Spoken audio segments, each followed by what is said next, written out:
I will invite Lynette, COO, Dentoksang Hospital.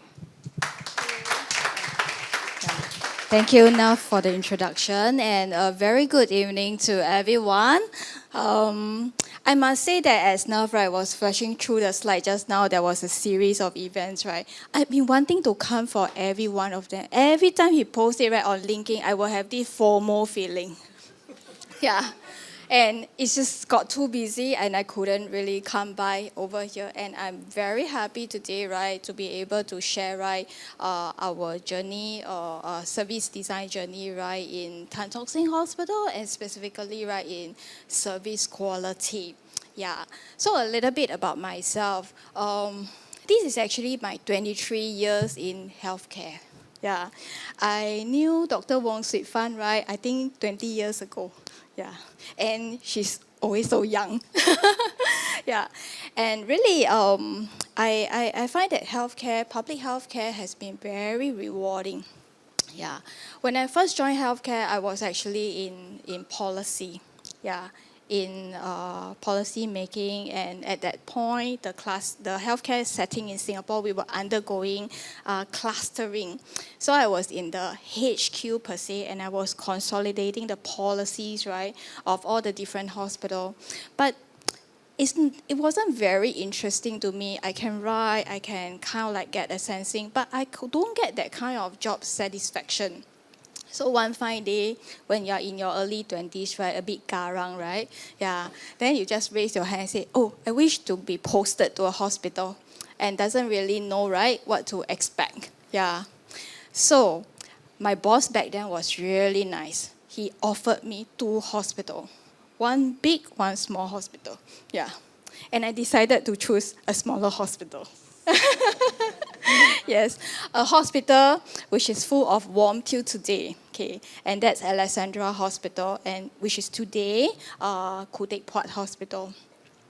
And as a young executive, you actually do a lot of things. Yeah, because smaller hospital resources are also lesser. So I was doing somewhat operations, research administration. I was running and developing new clinical services.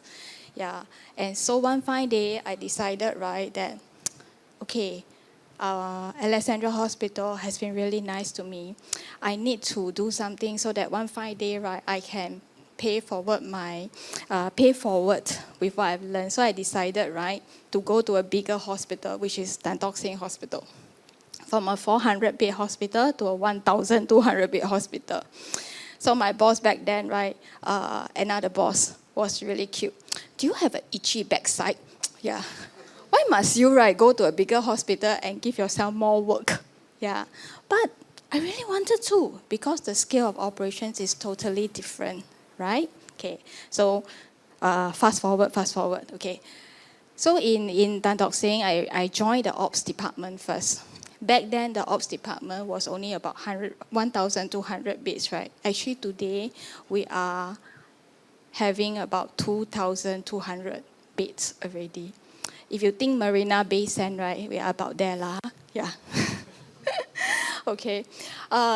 So I was there with ops, then followed by transformation for about 10 years. Transformation started off with Kaizen Office. So those of us who are familiar with Lean, you will know that, right? Lean advocate, right, for the Toyota way of working. And it's not that kind of tools that we just talk about it, but it's actually a philosophy about people centricity. Yeah, and this is also where I picked it up from Alexandra Hospital, and I'm forever grateful. Yeah, and I decided to bring in design, yeah, into the space. And when lean and design, you combine it together, it is very helpful. Yeah, okay. And when I was receiving my 20-year-long service award, my dear boss said that it's time for you to go back to operations. Yeah. And that's when I land up where I am today. Yeah. It has been a fun journey. Yeah. I was just joking with my colleagues here, Jia Xiang and Xiu Yong. Jia Xiang is actually the principal service designer in Tan Tock Seng Hospital. Yeah. He's there, yeah. And Xiu Yong is the Director for Quality Service Management. Yeah, so they are here, right, to answer difficult questions. No lah. They are here to lend me, right, their support. And I have been most blessed to have the both of them working with me for this particular project. Okay, and I was just telling Jia Xiang that in transformation, maybe I just used to get 100 emails per day, but in operations, I get like 300-400 a day. Yeah, and to clear that amount of email, right, is an art and a science. Okay, that one for tea break lah, huh? Yeah, okay. I will come back to my topics over here. I'm not too sure whether friends by my right, you can see the slides. Yeah, okay, right. Yeah. Okay. So one of the things about service design is that you will be ultra super sensitive to people needs. Yeah. Okay. Okay. So Tan Tock Seng Hospital, this is actually our corporate vision. We, as a co-cluster, we are aiming towards, right, adding years of healthy life. Yeah, a lot of people think that hospital is just to treat the ill. But if you think about it, for a sustainable healthcare system, it's actually about adding years of healthy life. Yeah, and I think you will love Dr. Wong Swee Fan talk later. She really brings joy. Yeah. Okay, and for us, we are always looking at achieving tertiary care excellence and academic health excellence. I think tertiary care excellence is quite self-explanatory, but for academic health, right, actually it's about people. And people, right, working on research, working on education, working on innovation, make life better for others. Okay? Right, so this is TTSH at a very quick glance. I think you can read, right, what is on the slides. Make a guess. Our emergency department, how many, right, patients do we receive every day?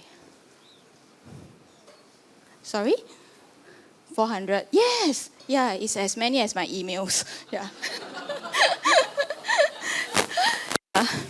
And our bed occupancy, we have 2,100 beds. 95% full. Our business is better than 100%. Yeah, okay.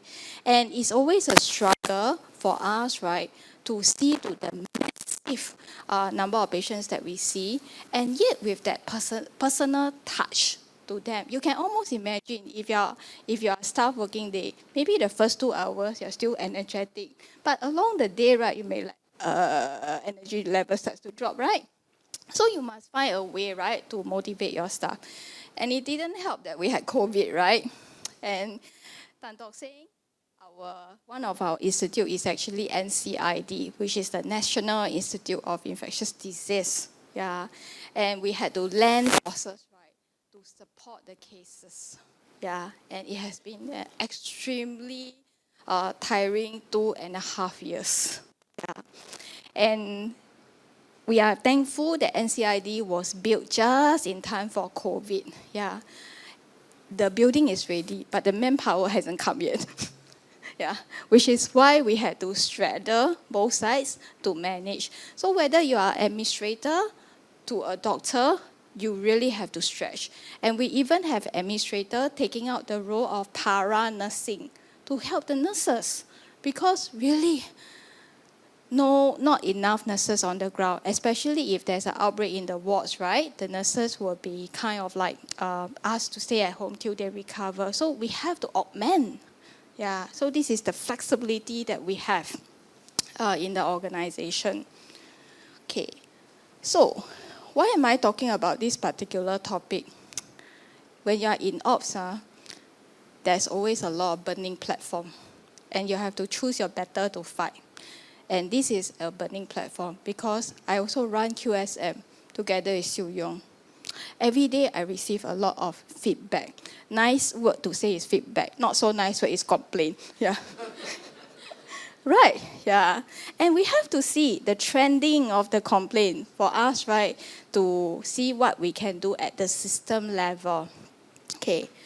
So when we look at the stats, the patient experience survey that we do ourselves every quarter, the MOH survey, we saw that, right, we are not doing as well as the national benchmark. Yeah. And we saw a drop in the complaint to compliment ratio. Yeah. So before COVID, we used to receive like 7:1. Yeah. Post-COVID, right, 5:1. Yeah. So it is obvious to us that we have to do something, right? And COVID actually kind of like put a pause to all the service quality training that we had. And we also had resignation. After COVID, people just want to take a break. Yeah, right? So these are real. Yeah. We do have to restart our whole journey altogether. This journey that I'm sharing with you took many people effort. It was nearly 9 months of work for us to redesign everything. Okay, so the design process, I'm sure the design community here, you are familiar with double diamond. So we took a double diamond approach for this, and we took a lot of efforts to observe the experience of our patients. We study our statistics. We interview the patients. We interview the staff. Yeah, all this came together and we had co-creation for us, right, to derive what we call as the service persona. So some of the findings that we saw for ourselves, okay, for the staff-wise, we saw that there is a training mismatch for today's workforce. Long time ago when you teach service training, you will teach them, oh, when you see someone, you have to smile and greet, right? Yeah. But today the service training is different. You cannot be didactic anymore. Yeah. It has to be moving towards more immersive in nature. Yeah. And the content that you share with them must resonate with them. Yeah. Okay.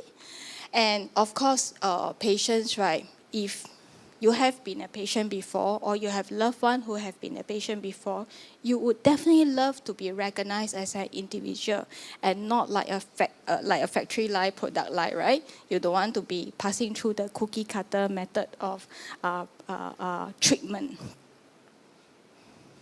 Okay.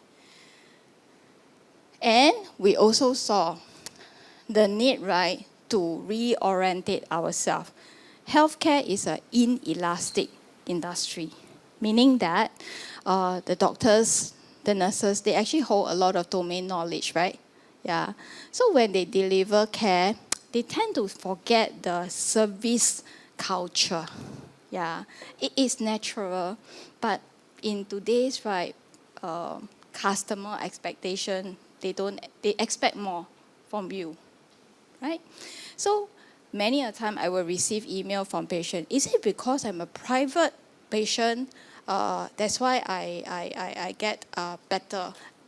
And I also receive emails from patients who are subsidized patients. Is it because I'm not a private patient? That's why I have to wait for so long.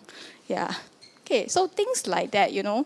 But whether you are private or sub, right, you have to receive that service quality standard, put it this way. Okay. And we also saw that we need to put in more proactive and attentive care. Sometimes before people, right, starting to ask you about certain questions, can we volunteer the information first?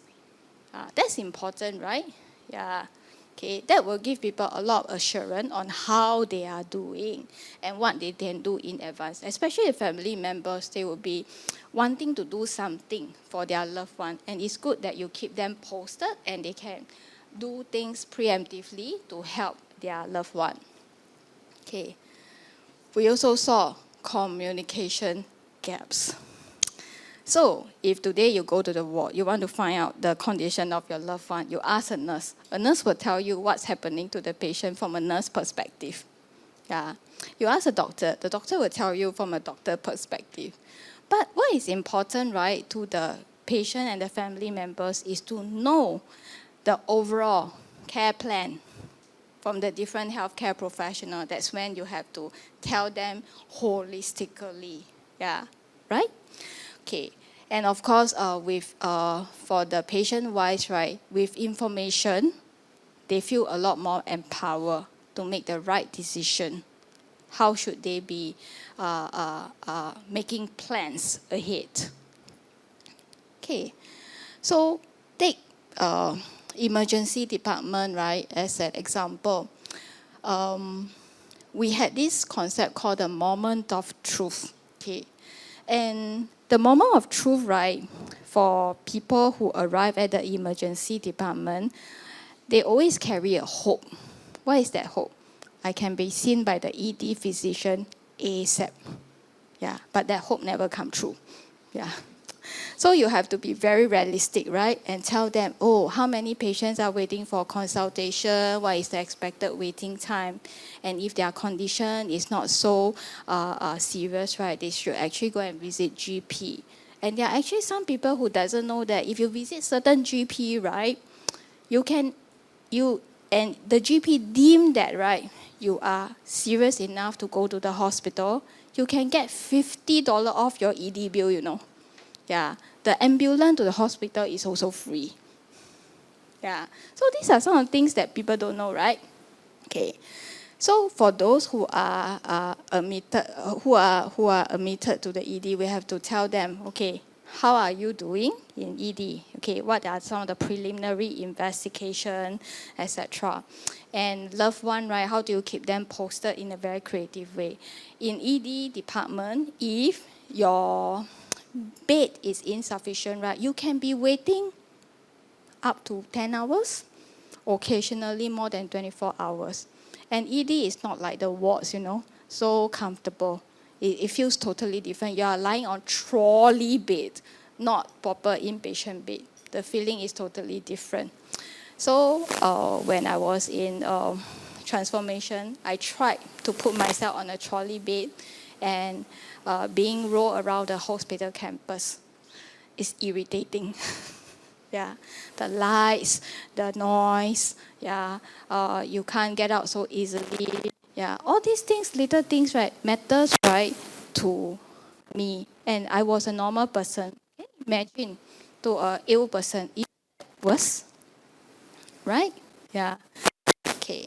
And of course, if all is good, you can be discharged from ED. You don't have to come back to the hospital. Yeah, you would counsel them, right, properly and tell them how to take care of themselves, what are the medication that they should take, how should they take it, and so forth. Yeah. Okay. For those who are admitted, then you have to tell them what are some of the financial scheme available. Yeah. So volunteer the information, and we are trying to advocate for self-help as much as possible. Okay, so what did we have with this whole exercise? We have a new colleague on board. Her name is called Pacey. Yeah, okay. So Pacey, right, is with the letter C, E, and P, R, P. So it stands for care, empathy, and professionalism. So we are actually trying to advocate, right, for every staff in the organization. I am Pacey. Yeah. Okay, so you are the service persona. Yeah. So now when you go to any part of the hospital, you ask them, who is Pacey? They will know what we are referring to. By the way, we also have many robots in the organization with different names. Yeah. Okay. Okay, we have service persona. We also have patient persona, Ashley. Yeah. Okay. And Ashley, right, we told our staff what do they want from you, okay, Pacey. Being able to have a say in the care plan, timely update. We want your attention. I want to understand my care journey. I want to have a good environment for recovery. I want to have a conversation with you that you are having care that is aligned with my lifestyle.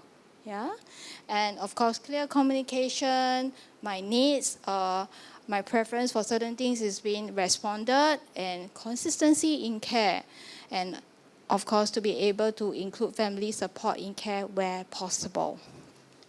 Okay, so we had this unified approach, right, to our service culture. We had a patient persona, and we developed what we call as a service philosophy, which is the Apple philosophy with the tagline, be exceptional.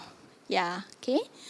And the organizations, right, built on this to develop the framework to support the implementation. So we had two key enablers, learning and recognition.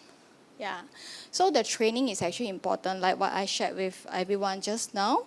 And recognition will go a long way. And the recognition can come from the patient, the visitor, can come from fellow colleagues as well. Yeah. Okay. So service persona over here and to deliver the service standards. So service standard is a very interesting thing. Without articulating right clearly, people may not know. In the hospital, I can tell you that we are very protocol driven. We have 1,001 protocol. It's very difficult to remember everything. So if you want a good service right standard, you just have to tell them which are the touch points that they need to watch out for. Okay. So this is the implementation process itself, whereby it starts with building awareness and you translate them into tangible service standard, exactly what you want them to say what at what point. Okay, and hardwire into the recognition and sustain this as a culture. Okay, so this is some of the things that we are doing, the massive evangelism in the whole organization. We have more than 10,000 staff. To do that evangelism is not very easy. Yeah. Okay, so this is an example of a service standard itself. For someone who wants an appointment, okay, looking at giving them the appointment in 3 days' time. Yeah. Last time we used to take 3 to 7 days just to give an appointment. It's not even to see a doctor, Yeah, because it's just too many cases going on. Okay, and when patients are at our doorstep, what must we do? Yeah, be very proactive in helping them. Okay, consultation-wise, we want to be able to make sure that they are well prepared. Okay, let's say if they are going for surgery, what must they do? How do we come to them such that they will not forget? Yeah, so simple things. Okay, many of us here are educated and very much in the know. But to the elderly, if you tell them, hey, you need to fast before you come for your surgery, you can actually see some cases forget. Yeah. So things like that, it matters. And it also matters whether you call them the day before, or you call them 3 days before, or you call them 7 days before. Yeah. So all these things has to be tested and see which one is more effective. And medication. Medication is one that we are trying to move towards, more medication delivery. But somehow Singaporean likes to carry their medication home. They like to go to the busy pharmacy. Yeah. So we are trying to find a way to entice them to embrace medication delivery. Okay. So some of the recognition that we have, at the department level, we are advocating for every department to grow your apple tree. Yeah. And when your apple tree is full, you can harvest the apple. Okay. And of course, it comes with the recognition as well. And at the hospital level, every year we will celebrate the Exceptional Star Awards. Okay, that's all that I have. I hope you have some good takeaway from this sharing. Thank you. Yeah.